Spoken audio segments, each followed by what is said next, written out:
30 mai 2021, Naftali Bennett provoque un séisme dans l'arène politique israélienne.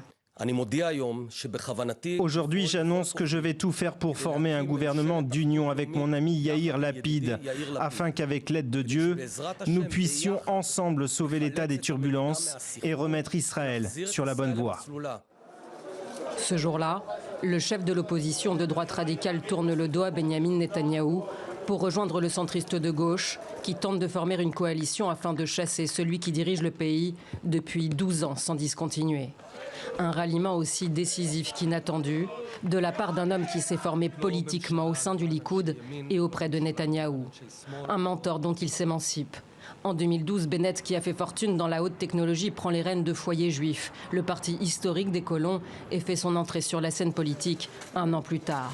Avec pour principal credo la défense des colons installés en Cisjordanie occupée, l'annexion des 2/3 de ce territoire et le rejet catégorique d'une solution à 2 États pour régler le conflit avec les Palestiniens.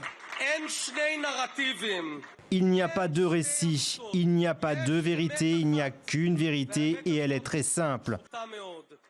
Le grand Israël appartient au peuple juif.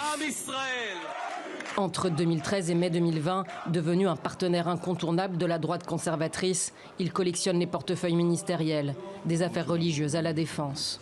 Aujourd'hui, à la tête de la formation de droite radicale Yamina, malgré un score médiocre aux dernières législatives, cet ultra-libéral, pratiquant mais ouvert à certaines questions de société, s'est imposé comme le tombeur de Benyamin Netanyahou.